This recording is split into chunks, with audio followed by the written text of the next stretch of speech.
Como você tá? Tô aqui, tô morando aqui, sabia? Como assim? Tô dormindo aqui todos os dias. Ah, é? E sempre tem gente? Não. Eu fico sozinho. Você dorme aqui? Durmo aqui todos os Mas você dias. consegue dormir? Que constrangedor. Tarde pra caralho, mas Big Brother, pô, Big Brother. Tem câmera ali, câmera ali, câmera ali, câmera ali. Tem 6 câmeras, os caras cortando aqui atrás. E você é feliz? Hã? Cara, que triste isso, mano. E aí, mano? Beleza, velho? E aí, tudo bom? E aí, gente, beleza, galera? Prazer estar aqui com vocês aí. Fala, mano. Ó, Fala. Tuniode, Tudo certo, cara. eu chamei o Marcos Castro Marcos. e o Diogo também esses dias aqui. Tá. E aí quando a Lacoeb, ó, queria montar a programação, eu falei assim, vamos chamar os humoristas, mas eu queria fugir do clichê de começar a falar sobre limites do humor, essas coisas, esses papos. E queria falar sobre, tipo assim, os momentos de empreendedorismo na sua vida. Ah, então tá, obrigado, velho. Tchau. Não, mas eu Fala. chamei que eu sei que você tem. Mas- Eu vou encontrá-los tá. na sua vida. Tá. Não é necessariamente de empresário, né? Porque a gente falou aqui nos dias que talvez empreendedor é uma atitude mental, né? Não quer dizer que você tem 10 empresas, quer dizer que você é uma atitude empreendedora. Entendi. E aí, queria começar. Conta aí a resenha do começo. Tu trabalhava na televisão, né? Era Manchete, não sei o quê, né? RBS, caralho. É, e eu trabalhava na RBS, que é a Globo lá do Rio Grande do Sul, e eu queria fazer comédia, mas eu não sabia como eu queria fazer comédia, porque o Rio Grande do Sul sempre foi conhecido por um lugar onde as pessoas eram mais duras, não tinha essa abertura para fazer comédia. Então eu queria descobrir uma maneira de poder fazer isso, que a televisão não me dava oportunidade. Então eu descobri um negócio chamado internet, que era uma oportunidade que eu tinha de conseguir fazer aquilo que eu queria de forma livre, sem que ninguém controlasse. Isso era 99, que eu comecei a testar algumas coisas disso, porque tinha um negócio que fazer página pessoal, Site pessoal, que não tinha esse negócio, porque depois criaram sistemas onde você fazia a sua própria página. Não, ali você tinha que saber programar mesmo. hardwork, era- Programar HTML, você tinha que Eu saber tinha fazer site direitinho. Aí tinham duas opções, ou você colocava o site no Geosites Geosites, ou no Geosites. Terra Vista, que era portuguesa. E o Geocities tinha um endereço escroto, né? Era geocities.com É. /sílico, não sei o quê, Barra, não sei o quê, barra, número, barra. não sei o quê. Era uma época que na própria televisão, quando queriam dar um site, era assim, aparecia lá a locutora do telejornal falando. E se você quer saber mais informações, basta acessar www.geoscience.com/enseada/45/12/6HTML. Repetindo, ele falava tudo de Sempre novo. tem o ponto HTML no final. Aí né? inventaram um encurtador, que era o cjb.net. Aí o cara botava lá o endereço dele e aí começou a facilitar. E quando tu fazia aqueles vídeos toscos lá de latim, daquelas porra, tu tava na RBS ainda, na TV? Eu Foi paralelo comecei às paradas? fazendo, eu trabalhava na RBS e eu comecei a fazer, o começo mesmo foi antes de eu começar a trabalhar na RBS, mas eu fui meio paralelo. Só que as pessoas começaram a acessar aquele conteúdo, assim, organicamente, eu não tinha como impulsionar isso. E o vídeo era pra download, que não tinha player, né? Não tinha YouTube, Era um qualidade vídeo, baixa pra ficar. era uma qualidade bem baixa, os vídeos tinham Quantos mega? 2,5 MB. Um vídeo de 4 minutos, né? É que Da vocês, música. hoje em dia, 2,5 MB, o que é? Uma figura, né, velho? a foto do celular A que você figura tira do tem 5 celular mega. tem 5 mega. Na época, bom, no Atari os games tinham 4 KB. 4 KB, sério. Então, quer dizer, hoje em dia qualquer e-mail tem mais que Eu me isso. lembro que você demorava 2 dias pra baixar a foto da mulher nua na internet, né? É. Você ia batendo punheta por partes. É, Né? batendo E punheta. eu vi uma rola no final, esse caralho fudeu. Você tinha que bater punheta em prestações. né? Petinho, trabalhar o petinho, né? E tinha o cara que batia punheta pro GIF animado, que era só a mulher sim, fazendo isso. Que era só repetindo, assim. Mas não acabava nunca, pelo menos. Era um loop, Era um loop eterno, sempre com a mesma imagem. Então, e aí eu descobri uma maneira de conseguir fazer o conteúdo que eu queria, assim. Eu ainda não sabia o que as pessoas queriam, era muito a minha percepção daquilo. Era só vídeo a página da filha, eu só lembro de vídeo, mas tinha texto Era também. vídeo, Era só vídeo. era só videoclipe. Videoclipe. Porque eu não. É que hoje em dia, cara, por exemplo, o cara tá me gravando com uma câmera aqui que é tipo HD, 1080, caralho. foda pra caralho. Na época, para você ter uma câmera que pudesse ter algum tipo de qualidade, era muito difícil.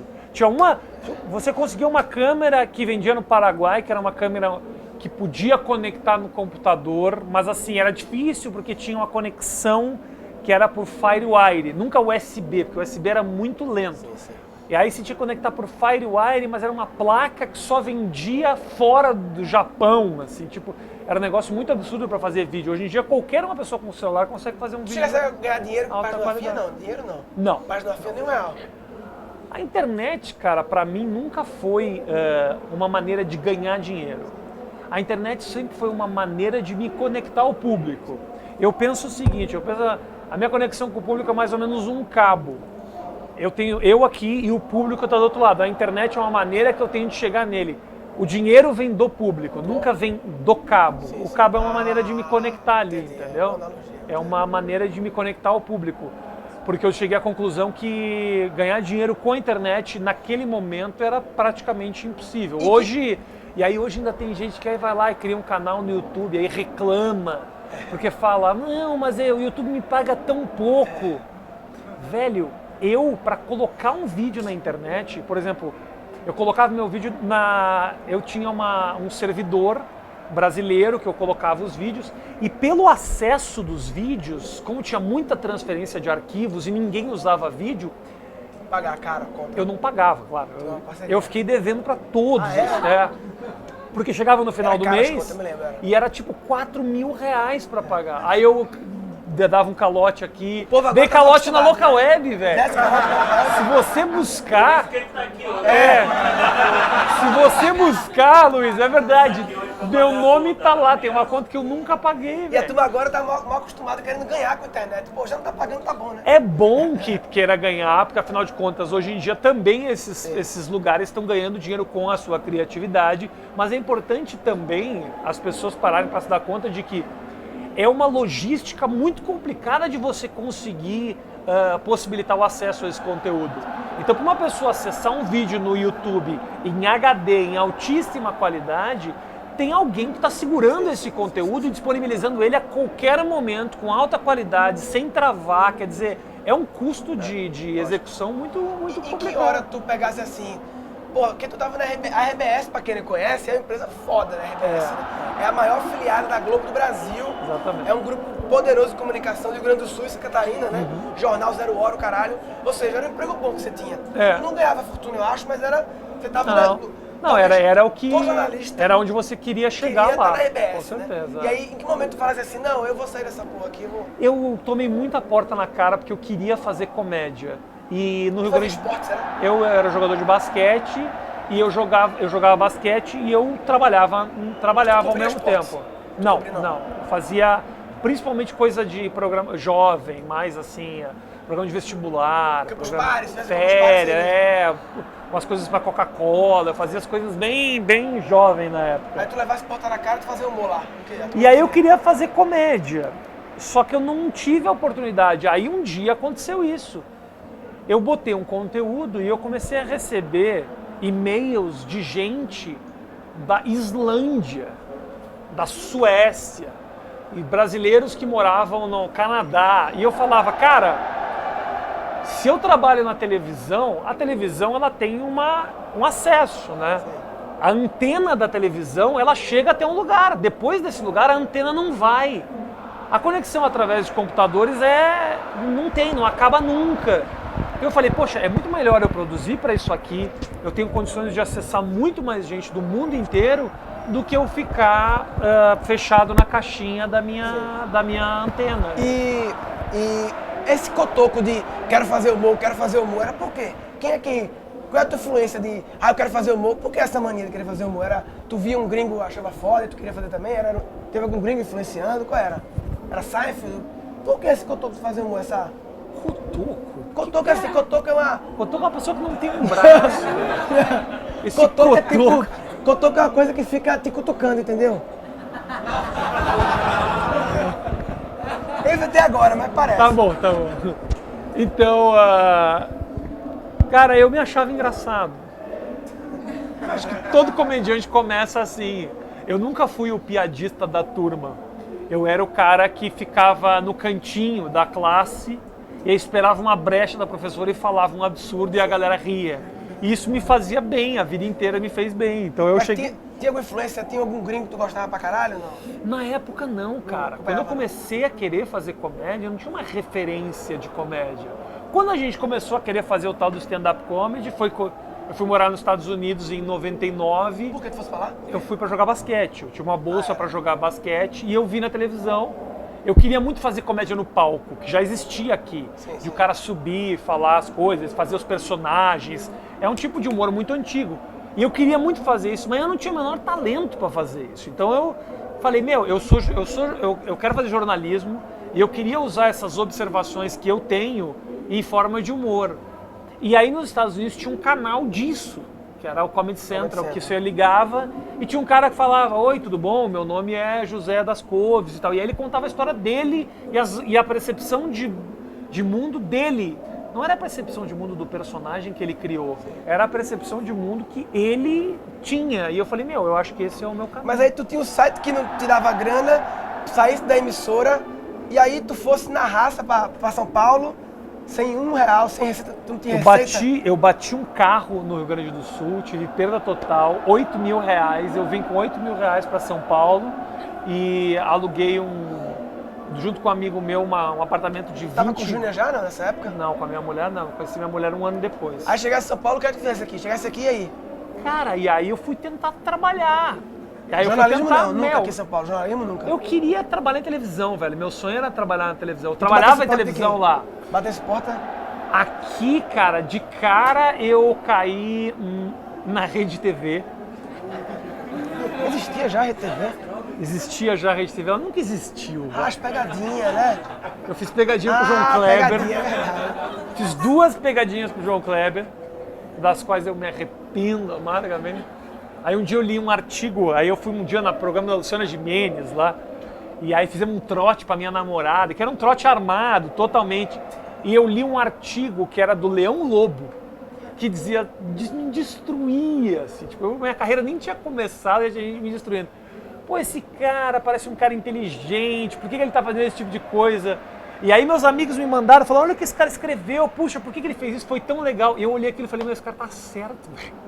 Esse cara tá certo, não é o caminho. Eu sou um cara formado em jornalismo, eu tenho condições de fazer muito mais do que essa bosta que eu tô fazendo. Mas lá ela freela, não era contratado, não, era freela. Não. Ganhava com o jogo. Aí que ela momento... ficou me... Cara, a Rede TV ficou me...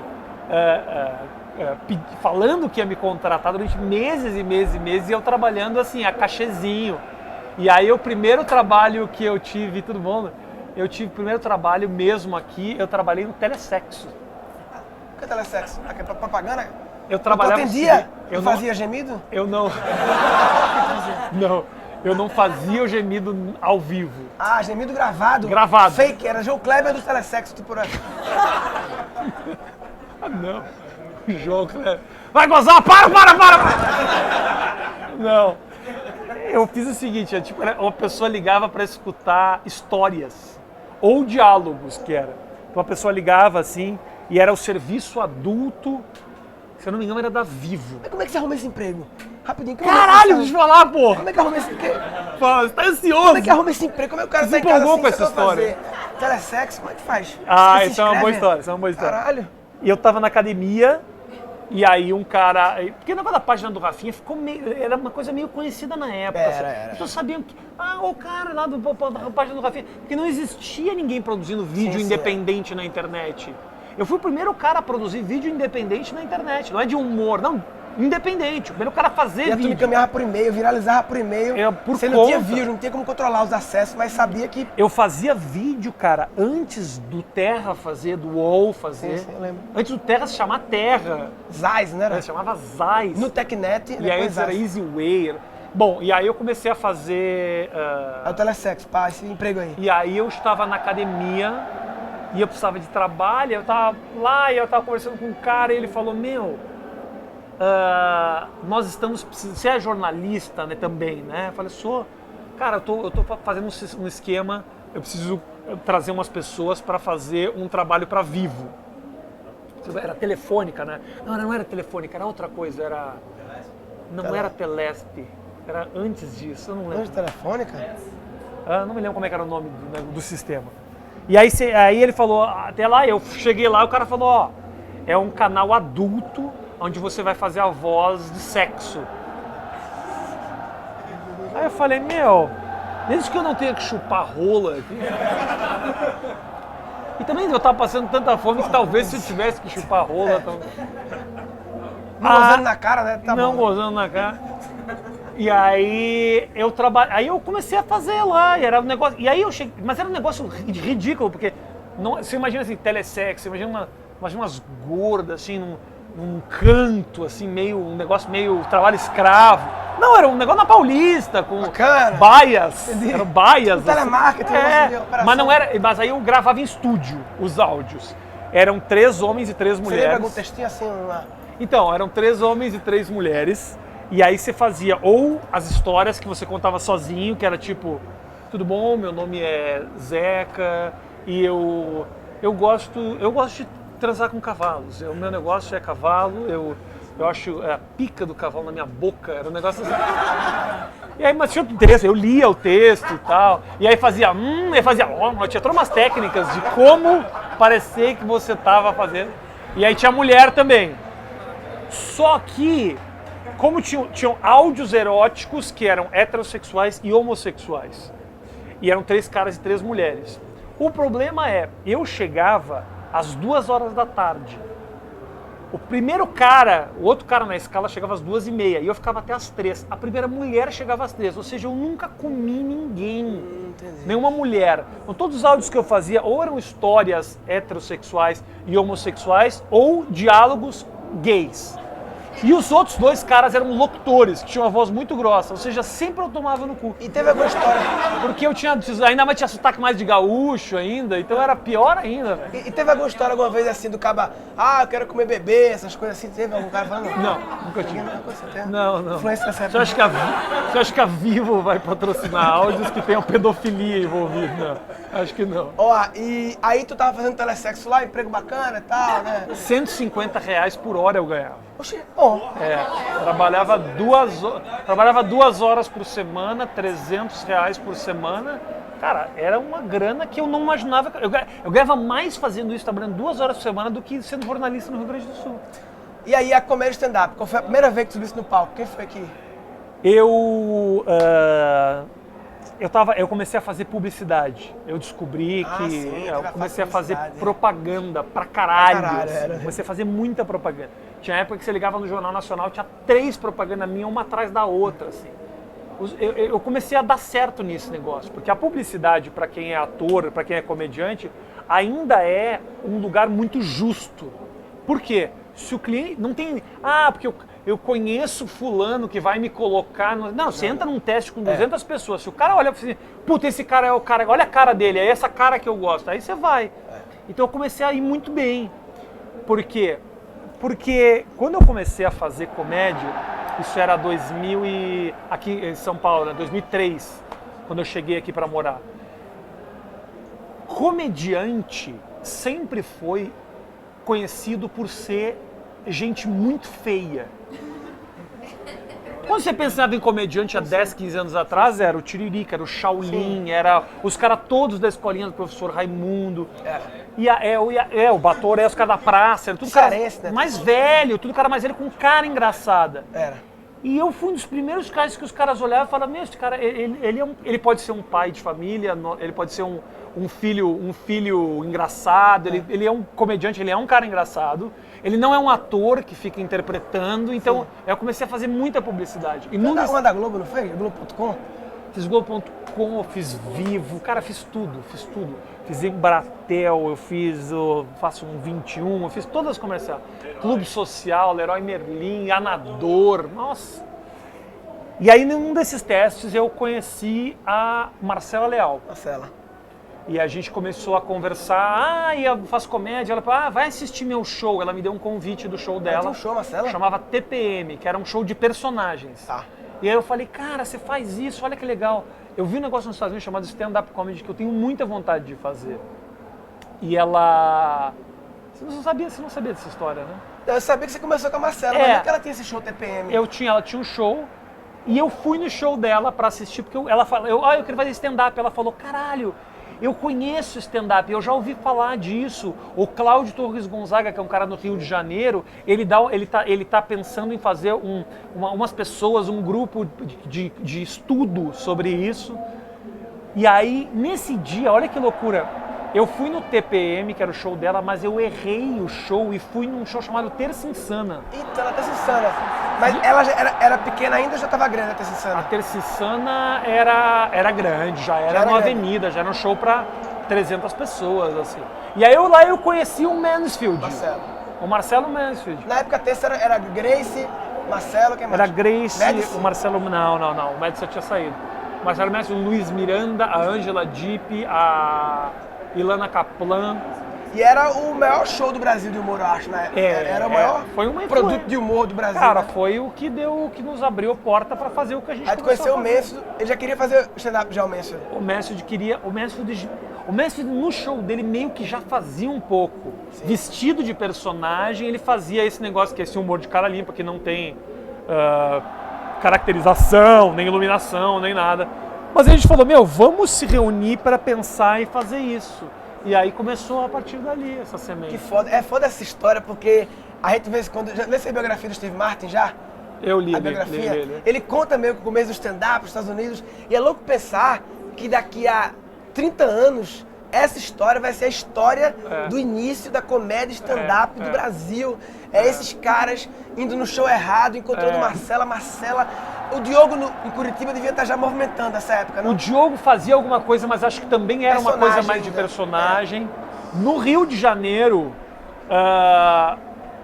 começou também simultaneamente, tipo 1 mês antes, 2 meses antes, eles fizeram lá uma união de pessoas. Então começou uma semente de 4 pessoas no Rio de Janeiro, 4 pessoas em São Paulo. O Diogo, aí o Diogo no outro ano passou a fazer ele falou, eu quero apostar nisso. Então ele vinha de Curitiba pra cá. O Diogo vinha toda semana. Toda quarta-feira para fazer o show com a gente. Blues, né? Não, na época era no Beverly Hills. No Beverly primeiro. E aí a gente começou a fazer o show lá. Qual era o primeiro elenco lá? O primeiro elenco do stand-up? Era eu... o primeiro show, que foi em 2004, era eu, o Marcelo e a Marcela e um monte de convidados que não continuaram a carreira. E no segundo ano entrou o Oscar. Aí que surgiu da onde, Oscar? Ele fazia personagem também. O Oscar Filho fazia um show chamado Os Cretinos.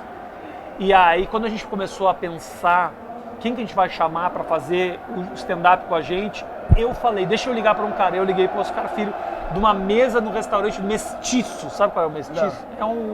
É um restaurante que tem... Bom, foda-se. Não acrescenta em nada aí.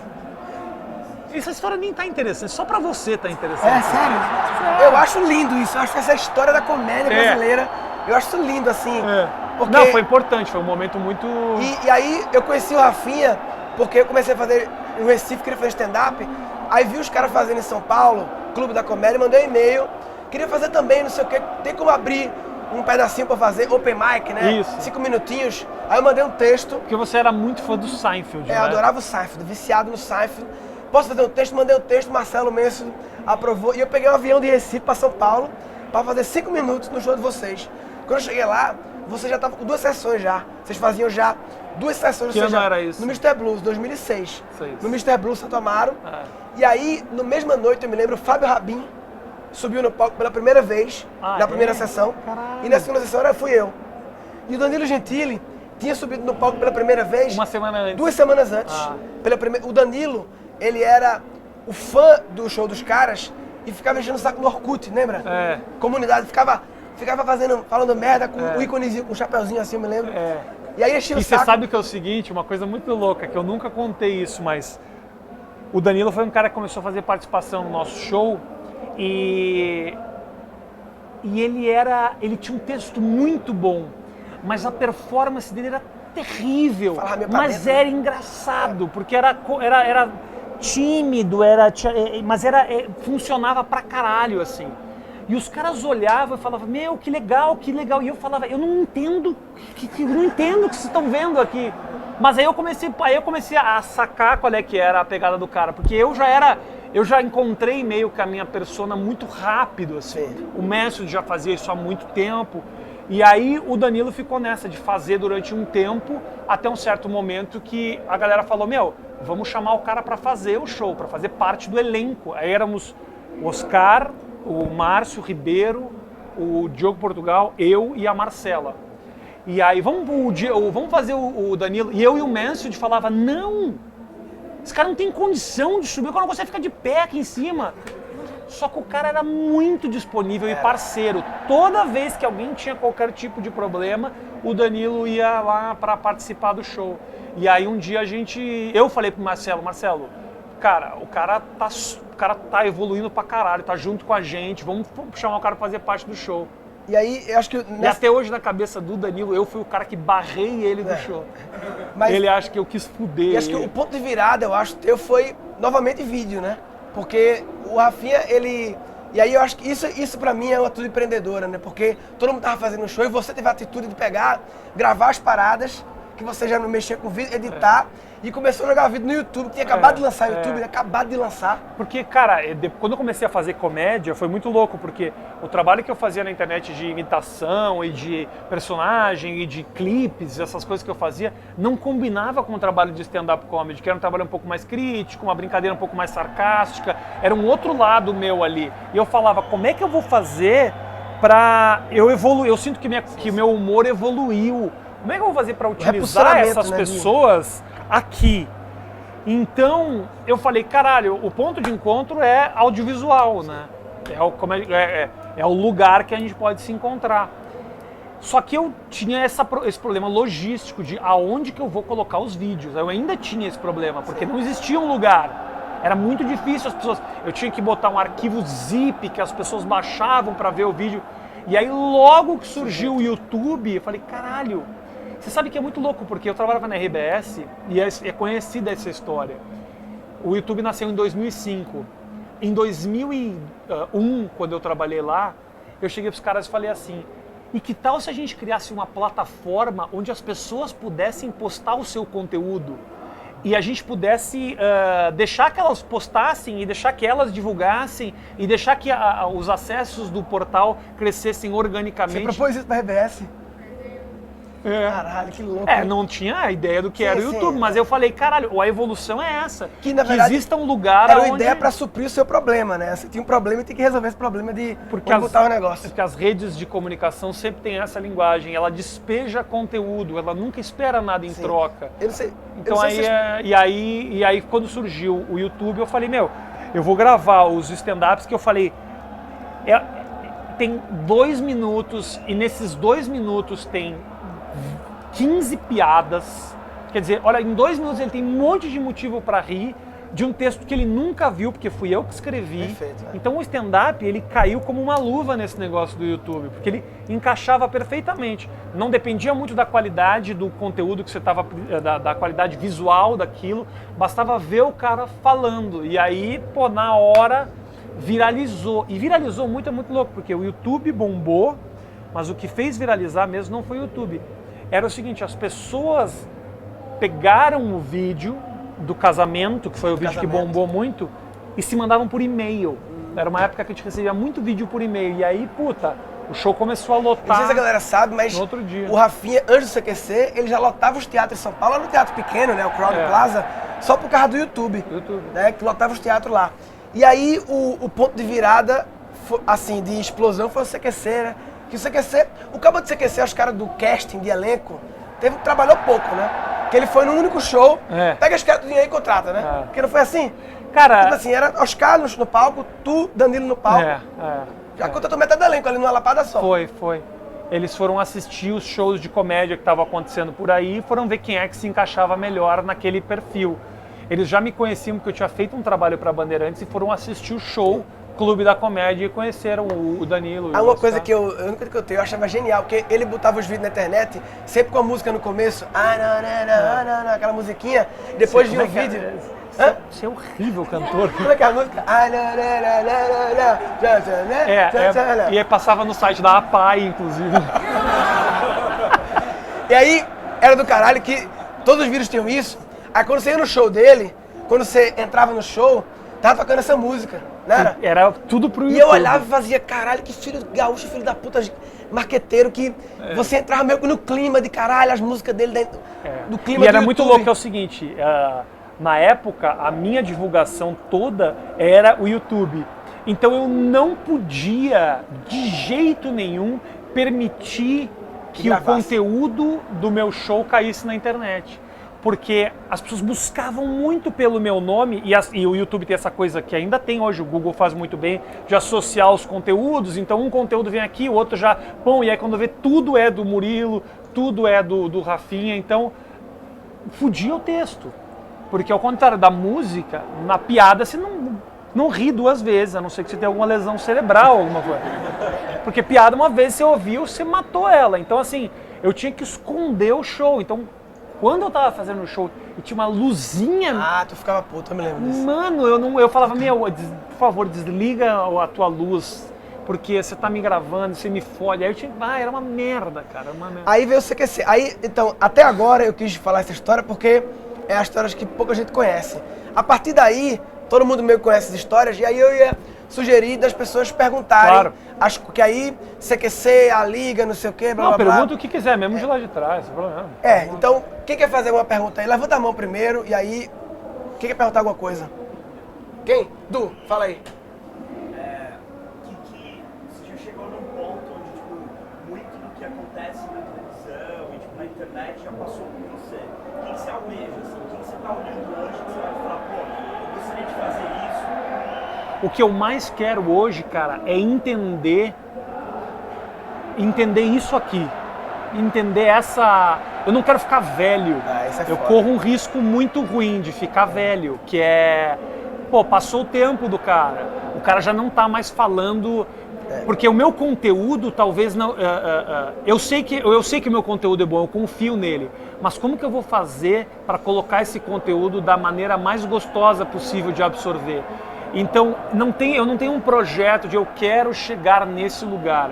Eu quero realmente entender cada uma das coisas que aparecem. Então, assim, hoje eu tô focado pra caralho em fazer minha fanpage crescer. Eu passo quase que 5 horas por dia pensando em conteúdo e estratégias para minha fanpage no Facebook crescer. Aí eu penso, qual é o melhor... Como é que funciona isso? O melhor momento de colocar um vídeo no YouTube. Por quê? Porque o YouTube tem um algoritmo que ele faz com que os vídeos cheguem na home. Eu gosto de entender essas tecnologias. Como é que eu faço, por exemplo, outro dia eu estava mexendo no Vine. Porra, eu não tenho esse humor de 5 segundos, esse humor é muito adolescente. Como é que eu faço para falar essa língua? E isso acaba me instigando. Quando eu me instigo pela tecnologia, eu acabo, como é que eu posso dizer, incentivando a minha própria criatividade, correndo atrás dessas diferentes ferramentas. Eu me esti... Cara, não sei se é muito específico pra galera, mas aqui assim, acho que não. por exemplo, não sei. Mas quem produz conteúdo de vídeo? Quem faz conteúdo de vídeo? Você. Então, eu aprendi coisas, por exemplo, hoje foi um aprendizado novo. Tem um número específico de views que você tem que ter no primeiro dia do seu vídeo para ele chegar na home, por exemplo. Tá. Então assim, por que você tem que bombar o vídeo pra caralho no primeiro dia para ele ter um certo destaque? Entendi. Eu aprendi essa semana que tipo de conteúdo as pessoas querem de mim no Facebook, por exemplo. Sim. Entendeu? Porque se eu posto um vídeo, por exemplo, hoje o Facebook, não sei se vocês se deram conta, tem uma briga gigantesca do Facebook com o YouTube atualmente. Porque o Facebook disponibiliza os vídeos e ele distribui para muito mais gente que o YouTube distribui, mas não monetiza. Então as pessoas usam o conteúdo requentado ali e o Facebook coloca a publicidade e ganha dinheiro em cima de um conteúdo que não é dele e não possibilita que o criador monetize. Como é que eu faço para popularizar o meu conteúdo e fazer com que as pessoas cheguem até ele? Qual é o momento certo? As pessoas gostam de ver coisas sobre o meu cachorro e coisas pessoais minhas sábado e domingo. À noite as pessoas gostam que eu interaja com elas do tipo, galera, quem tá acordado aí? Mano, eu tenho 25 mil likes de madrugada só conversando e eu gosto de fazer isso. Eu gosto de conversar com as pessoas, responder e ficar ali na frente do celular. Segunda tela, Funciona sim, mas aí pra mim funciona mais pelo Twitter, né? O Twitter funciona muito, por exemplo, com evento ao vivo, pra caralho. Eu tava outro dia vendo, cara, pode ser assim, a eleição da Miss Mundo. Qualquer coisa que você tá usando naquele momento que as pessoas estão assistindo em evento ao vivo, isso faz com que eu entenda que tipo de conteúdo que funciona na televisão, por exemplo. A televisão virou um veículo que não se adaptou aos novos tempos e está querendo correr atrás disso. E se você conversa com algumas pessoas dentro da televisão, as pessoas às vezes com cargo de chefia te olham e falam assim, meu, você está falando outro idioma para mim. E ao mesmo tempo a tecnologia vai atropelando. Você não segura a tecnologia. Isso é genial. Então a televisão tem isso. Por exemplo, por que as pessoas não assistem mais um programa, por exemplo, de culinária? Não assistem na televisão, tem 50, ninguém mais vê. Por quê? Porque você pode pegar todas as receitas a qualquer momento. E melhor ainda, eu posso ver o PC Siqueira, o Otávio, não sei, o Jacaré Banguela, pessoas que eu realmente gosto fazendo aquilo que um cara completamente desconhecido antigamente fazia. Então, como é que eu faço, por exemplo, essa que é a minha grande dúvida, o que é forte pra mim? É o conteúdo que eu posto? É o meu nome? É a minha marca?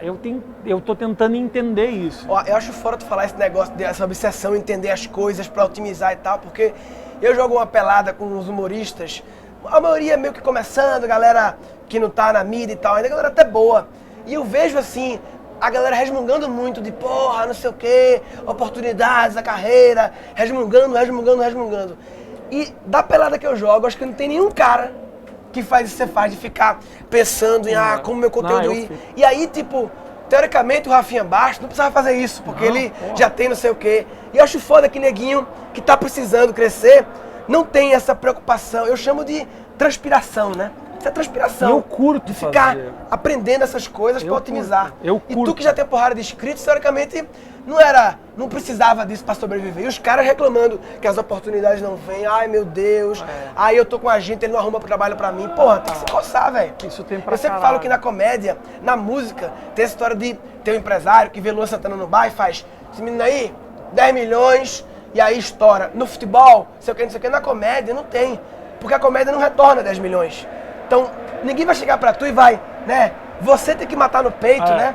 E pensar em produzir vídeo, tirar dinheiro. O Marcos Castro tira dinheiro do bolso pra fazer uns vídeos com um design foda. Eu sou muito... Isso é empreendedorismo, E eu né? vou te falar, o Marcos, por exemplo, é um cara que eu sou pessoalmente muito fã, de foda. verdade. Que o cara era um comediante, já tinha uma carreira, tava ali. Uma outra geração, mas tava ali fazendo os shows dele. Um dia ele falou assim, cara, Encontrou um nichozinho. meu lugar não é esse. Apesar de eu estar indo bem, eu tô passos, léguas à frente de muitos caras que estão loucos pra fazer isso. Eu falei, eu vou apostar nesse tipo de coisa, que eu acho que é por aqui que eu vou. Ele não era o melhor do ramo que ele tava, como comediante stand-up, e aí ele encontrou um nicho que ele pode ser o melhor, e aí encontrou um oceano azul de oportunidade pra fazer as coisas dele, né? E ainda é muito fascinante pra mim isso de imaginar que eu controlo toda essa...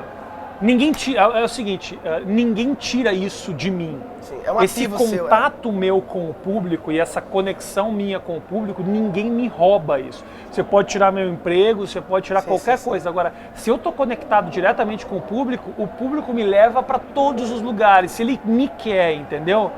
Então, assim, a minha conexão com eles é que basicamente mantém minha carreira. E é interessante que, para manter uma carreira, tem uma teoria de um cara que fala que se você tiver 10 mil fãs fiéis, você pode manter uma carreira. A teoria do americano maluco, mas pra música. E eu acho, muita gente fala assim, muita gente me pergunta, né? Ah, você conhece o Rafinha, né? Rapaz, ele tá fudido, hein? Ele teve uns problemas aí, não sei o que, tá fudido. Eu falei, por que ele tá fudido? Tem 200 milhões de pessoas no Brasil. Ok, algumas não gostam do que ele faz, do humor dele. Mas se 20% da população já gostar, são 40 milhões de pessoas que ele pode... E na verdade é muito mais que isso, né? Então assim, fudido tá tu, otário. O Rafinha tá bem pra caralho. Na verdade, cara, são opções. E aí eu te digo, essas opções, elas são muito difíceis, porque eu gosto muito de me conectar com o público, mas também não é a qualquer custo. Eu não vou... E aí é difícil essa questão. Essa que é o grande dilema. O quão autêntico e original você se mantém fiel correndo ao que você é. risco de perder o público, porque as opções de carreira que eu fiz foram extremamente arriscadas, Sim. apesar de eu sentir que era o que eu tinha que fazer. Ou você abre as pernas e fala, meu, eu vou fazer o que estão afim de que eu faço. E aí você vira, esse que é o grande problema, e não existe uma aula disso. Sim. Como é que você faz para se sentir confortável com a popularidade? Sim. Porque não adianta só ser popular e se você não está fazendo algo que você realmente acredita. Aí você acaba abrindo as pernas para absolutamente tudo. Aí todo mundo vira Luciano Huck, assim, que tá sempre... que você entende que o objetivo inicial não é criar, é manter controle. E aí você tá o tempo inteiro controlando, mas você olha a televisão e você fala assim, quem é a Fernanda Lima? Eu não sei quem é a Fernanda Lima. Eu sei que ela é uma mulher linda que faz o programa dela. Quem é a Angélica? Eu não sei quem é a Angélica. Você não conhece. E é isso que vai morrer. Porque todo artista hoje tem condições de dizer quem é para o público e o público fazer a sua leitura. Você ainda vai ter pessoas que estão nessa bolha e nessa redoma que não se deixam tocar. Mas com a evolução, as pessoas vão se apaixonar muito mais por essas figuras, pelos Murilo, pelo Marcos Castro, pela Kéfera, porque, porra, eu sei quem é ela, eu sei o que ela passou, eu estou acompanhando a evolução dela, o amadurecimento dela. As pessoas que gostam de mim pelas coisas que eu faço na internet são muito mais carinhosas e efusivas do que as pessoas pela televisão. Porque a televisão é tipo, e aí, Rafinha, puta, eu gosto que você faz na internet, que ela fala, não, meu, o teu vídeo, pô, aquilo que você falou é verdade, ou tipo, pô, e o teu cachorro, ele faz aquilo mesmo, e tipo, é uma relação mais próxima. Alguém pergunta mais uma coisa aí? Dá aí, velho.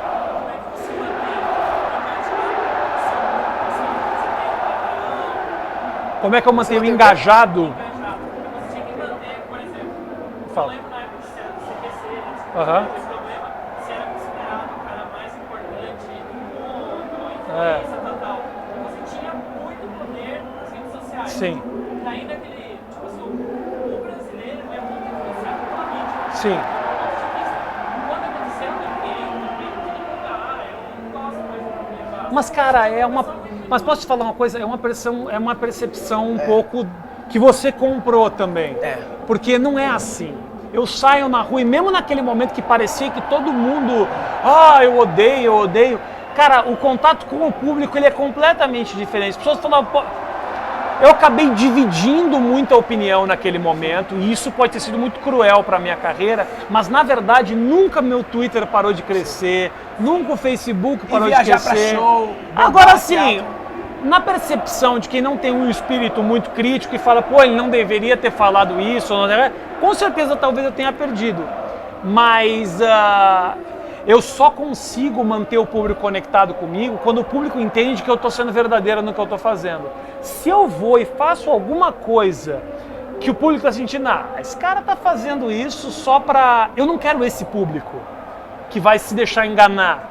Eu prefiro ser verdadeiro e me fuder e em algum momento eu posso fazer alguma coisa. Se eu sempre falava, mas Rafa, por que você não alivia? Manipula um pouco, esse jogo é assim mesmo. Eu falava, cara, eu não sei, velho, não sei. Tem, cara, te dou 50 mil exemplos, velho, de pessoas que, porra, eu fui criticado por muito artista que tem escândalo verdadeiro na vida. E eu tava sendo... eu tava mais dividindo algumas opiniões do que eu que pessoalmente nunca fiz nada. Você não vai descobrir escândalo de Rafinha comeu fulano, bateu em Beltrano, transou com não sei o que, acordou bêbado no hotel e tal. Nada disso você tem. Tem um cara que fez 2 piadas. E esses caras estavam me criticando, esse cara não pode fazer esse tipo de coisa. Esse cara aí não, o cara traindo a mulher pra caralho, cheirando cocaína no cu do mendigo. Fala, esse cara aí não é da família. Mas o Ronaldo falou isso, velho. O Ronaldo falou que eu era uma ameaça à família brasileira. Eu vou repetir, o Ronaldo. Eu não tenho nada contra o fato de você cheirar cocaína enquanto trepa com um travesti. Não tem Ah, nada tranquilo, contra, né? nada. Também acho. Mas acho que quando você tem esse passado, talvez você perca um pouco da moral. Entendeu? Só isso. Eu, por mim, vai, come o travesti, mas não fala do próximo, entendeu? Eu lembro de um show muito tempo teu que... Hã? Você pergunta por que eles fazem isso? Cara, Aparecer em cima de você? Qual que é? cara, eu acho o seguinte, a gente tá vivendo um momento onde todo mundo tem opinião. E isso, por um lado, é genial, porque dá a possibilidade das pessoas interagirem o tempo inteiro com a realidade, ao contrário de antigamente que você simplesmente recebia isso, ficava na frente da televisão, que nem um pateta vendo a novela e você não interagia. Hoje você tá aqui com o celular, você tá com o Facebook, e os artistas também. Com os crescimentos de portais e tal, tem que ter notícia o tempo inteiro. Então a quantidade de gente que liga pra mim pra perguntar o que eu achei a respeito de não sei o que, então é muita coisa, é muita informação. Por isso que a impressão que a gente tem é que o mundo ficou mais chato. Não, as pessoas já eram chatas, elas só não tinham oportunidade de falar, entendeu? Quando teve o negócio do Ronaldo, eu lembro de um show teu que chegasse com a capa da Veja. A capa da Veja era Ronaldo, não sei o quê, os travecos, não sei o quê, não sei o quê. E aí tu mostrasse e tu virasse de costa. Tu lembra? E a contracapa atrás da Veja era propaganda daquela loja de joias. Vivara. Tu lembra disso? Ronaldo, Vivara. A capa atrás, Ronaldo, escândalo de Ronaldo com os travestis. Aí depois Vivara. Vivara. Agora, quando tu fala perder público, eu chamaria de segmentar público. Porque eu acho que quando aquele percentual ali que foi com raiva de tu saiu, eu chamaria de seleção natural. Tipo, Darwin chegou e falou, esse cara aqui não sabe, tipo... Eu vou te falar o seguinte, eu não... Em nenhum momento foi minha vontade de ser ou amado ou odiado, não foi isso. Eu não gostava nem do público que era completamente apaixonado. Porque eu saía, durante esse momento tal da turbulência, eu saía na rua e eu ouvia buzina do carro, tipo, eu tô contigo, cara! E parecia eu tava andando assim, o Che Guevara, parecia. E não era isso que eu queria, eu só queria fazer minhas piadas, divertir as pessoas e tal. Só que em algum momento eu tive que botar o pé e falar, tipo, porra, eu acho que isso é certo, isso que é errado. A televisão agora e a oportunidade que eu tô tendo, já as pessoas têm... As pessoas não ficam conhecendo só a minha piada. As pessoas têm a oportunidade de me ver, olhar e falar, não, esse cara é... Não, olha lá, o cara é gente boa. Todo mundo é gente boa. A tua leitura de uma pessoa que você não vê, você cria o que você quiser. Eu sempre falo o seguinte, você tem motivos de sobra para amar alguém ou odiar o tempo inteiro. Você pode escolher o seu motivo, o tempo inteiro. Eu acho que não existe filha da puta. Eu acho que existe o problema de interpretação. Porque, por exemplo, se acaba um relacionamento com uma mulher, namorou a vida inteira com a mulher, casaram, tiveram um filho, aí os dois se separam e ele acha ela uma cadela e ela acha ele um filho da puta. Bom, tem algum problema de comunicação. Talvez se vocês sentarem e conversarem, não é assim, o que aconteceu? Se eu pudesse, cara, eu adoraria que as pessoas entendessem isso, que nada é tão radical assim como deveria ser. Eu nem critico o fato de outras pessoas não agirem do jeito que eu ajo. Por exemplo, se o comediante vai lá, fez um negócio que não gostaram, pede desculpa. Eu não sou o cara que vai dizer você é um filho da puta. Eu não sei o que está em risco, eu não sei o que está em jogo. É que a gente está muito Zé Opinião, julgando demais. Mas duas perguntas aí. Dá aí, brother. Você estava falando a respeito de público da televisão e o público da internet.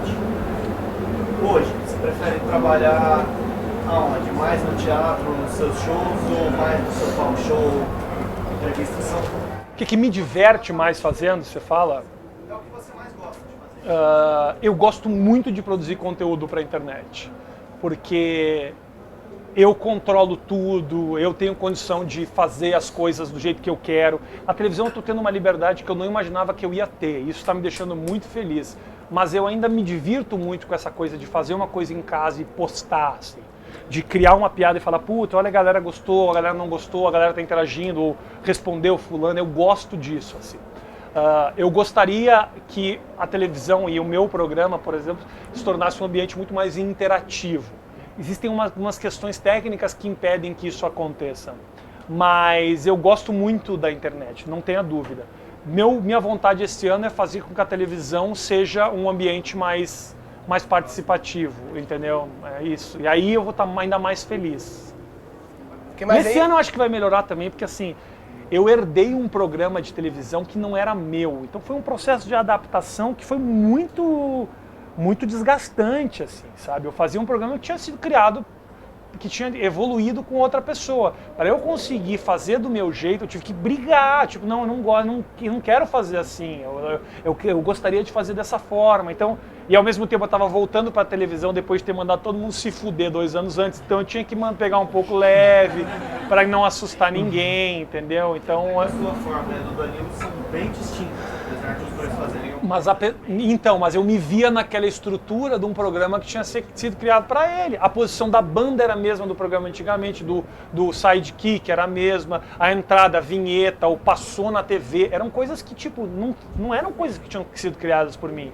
E eu vou te confessar que em algum momento eu fiquei desconfortável por isso, até que eu olhei e falei, puta, esse lugar é meu. Eu me lembro do dia que isso aconteceu, que eu falei, puta, agora eu tô sentindo que está ficando comigo. E esse ano a minha vontade é que fique cada vez mais meu aquele lugar, assim.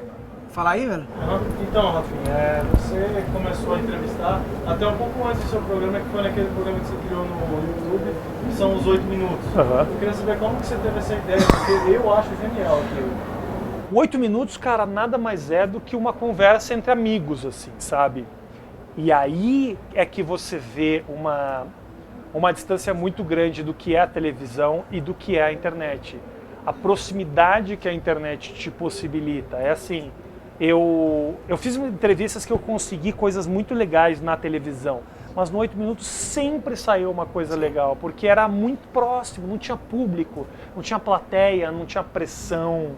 Não é todo mundo que fica à vontade como eu tô na frente das pessoas. As pessoas estão grudadas em mim aqui. Qualquer pessoa, mesmo artista, que às vezes eu entrevisto um ator, porque ator não é obrigado a ser um comunicador. As pessoas ficam desconfortáveis. Então, na internet não tem nada disso. É uma mesa e eu conversando com isso. Aquele formato que eu criei é para aquilo. Mas tu já pensava em talk show naquela altura? O 8 minutos já era uma... Não era. Não tinha. Eu não tinha nem vontade, cara, de fazer um talk show. Porque eu acho o talk show uma grande palhaçada, assim. Eu acho uma grande... É tudo muito... E eu falo, puta, eu não sei se eu quero isso. Então, assim, eu consegui ir tirando, aparando essas arestas e no final já estava muito mais à vontade. Esse ano a minha vontade é que seja menos ainda. Mas é um show de televisão. Sim, o que eu faço? Pensa o seguinte, 8 minutos, se eu estender para 40 e fazer um programa na televisão, ninguém vai assistir. A comunicação é diferente, é outro tipo de linguagem. A televisão é um lugar de espetáculo, tem luz, tem plateia, tem barulho, tem vinheta. É assim, só assim você consegue prender a atenção. Última pergunta aí, dá-lhe, Torto. Você se fodeu bastante, velho. Uma coisa que a gente que é empreendedora tem é sempre se renovar, sempre buscar nada, querendo sempre ser o melhor. Né? Você mostrou isso foda, né? Se fodeu, foi, criou outra coisa, fodeu, criou outra coisa. O que faz você continuar buscando ser o melhor? Cara, eu não dava... Durante muito tempo, isso é uma grande mudança na minha carreira, assim. Primeiro que eu tenho um ego gigantesco, como todo comunicador. Você quer estar bem, velho, você quer estar... Não existe nenhuma pessoa que trabalha na televisão que não queira estar numa posição legal, ou nenhum comunicador que não queira estar conversando e sabendo que as pessoas estão te ouvindo. E é uma bobagem você falar que não, pra mim, eu nunca quis ser famoso. Não, eu queria sim, velho. Eu trabalhei para isso, eu fui atrás disso, eu saí de Porto Alegre para poder fazer isso, e isso me alimenta muito. Mas eu subestimei isso muito. Eu subestimei o valor das pessoas gostarem do meu trabalho. Pra caralho eu fiz isso. Subestimou? Subestimei muito isso, durante muito tempo. Porque eu me acostumei, velho. Em 6 meses, eu tava em Maceió, fazendo stand-up, em Maceió fazendo show pra 1.200 pessoas. Aí tudo vira um grande númerozinho, assim, sabe? Um monte de cabecinha, você fala, pô, que legal que as pessoas gostam de mim. Mas você realmente não sente isso. Depois que aconteceram todas essas coisas, e você me pergunta o que ainda me dá força, depois que aconteceram todas essas coisas, eu valorizo pra caralho quem me acompanha. Pra caralho, assim. Eu sempre escutei essa coisa de tipo, o sertanejo fala, porra, eu tô aqui por causa de vocês. Eu falava, cala essa tua boca, isso é por causa do dinheiro. Talvez até esteja, mas hoje eu falo isso e eu realmente, o público me alimenta pra caralho, assim. É do coração que eu digo isso. Quando eu chego num show e eu vejo, eu fico assim, cara, às vezes eu tô fazendo um show assim e tem uma pessoa, eu fico assim, olhando uma menina que tá de amarelo, assim, eu fico, cara, essa pessoa botou uma roupa, passou perfume, tomou banho, eu fico criando o dia dela até vir me ver. E na sexta-feira ela pensou, caramba, vai ter show do Rafinha no sábado, eu vou comer o amor. Eu fico... Isso é do caralho, você imaginar que as pessoas realmente estão dedicando um tempo, por menor que seja, a quem elas admiram, assim. E isso me dá muita força, não dava. Por isso que eu achava que eu podia fazer qualquer merda, que nada ia ferir minha carreira. E isso fez com que eu tomasse decisões muito verdadeiras. Em nenhum momento me arrependo do que eu fiz, mas agora eu valorizo quando eu vejo essas pessoas gostando de mim, me respondendo, me seguindo, falando, eu curto o que você faz e tal. E é muito legal, isso me alimenta muito. Eu comecei dizendo que a ideia era falar mais essa parte empreendedora e acho que acabou com o ponto, eu acho, que é mais empreendedor possível, que é essa questão de aceitar uma merda que deu e ter força de pegar e... Eu morei no passado naquele negócio da NASA lá e do Vale do Silício e lá eles têm uma mentalidade muito louca, né? O cara que faliu 5 startups, desde que seja motivo diferente, que isso não é burrice, não é o mesmo motivo, e desde que não tenha tido desonestidade, o cara tem um grande currículo. As pessoas falam, pô, esse cara é bom, porque eles pensam que esse cara sabe 5 formas de como não quebrar uma empresa. Eles pensam assim, e aqui, esse cara seria vergonha da família. Ai, meu filho, nem fale, eu vi quebrando empresa e tal, não sei o quê. Então, lá eles têm um culto ao fracasso, que o fracasso é legal. Quando eu falo fracasso, é um erro, uma merdinha. E acho que tem a ver com o empreendedorismo, e aí você falou que não é empreendedor. E isso é empreendedor, eu acho, o cara que... porque teve esse fato maior de bebê, da CQC, mas teve outras merdinhas que teve na trajetória, claro, né? E o cara sempre tem que dar uma levantada e não sei o quê, e continuar, né? E acho que para startup tem muito isso, né? Tentativa e erro. A gente fez aquela série comigo, né? Que você participou, tentativa e erro. Que o nosso processo é esse, né? Tentar... Não é só empreender. Cada piada é uma exposição ao fracasso e um processo de tentar, errou ou acertou, retroalimenta o processo, vai de novo. E eu acho que sendo uma empresa, ou sendo um negócio, sendo um aplicativo, ou sendo uma piada, você só vai conseguir o sucesso passando por muito fracasso. Nenhuma piada no palco funciona de cara. Se juntar os 10 maiores comediantes do Brasil, vamos criar 15 minutos de show perfeito? Não consegue. Tem que testar. Se juntar os 10 maiores comediantes do Brasil e você dá 2 dias para eles criarem um material, você pega um comediante que começou a carreira há 6 meses, ela vai muito melhor do que qualquer um deles. Porque testou. Porque esse cara testou, ele foi, funcionou essa, não funcionou aquela, funcionou essa, funcionou aquela. Não, se o cara chega a primeira vez para fazer isso, é a mesma coisa com o empreendedorismo. Acho que é por... Realmente, é tentativa. Lição de empreendedorismo de Rafinha Bastos. Valeu, obrigado. Valeu, gente!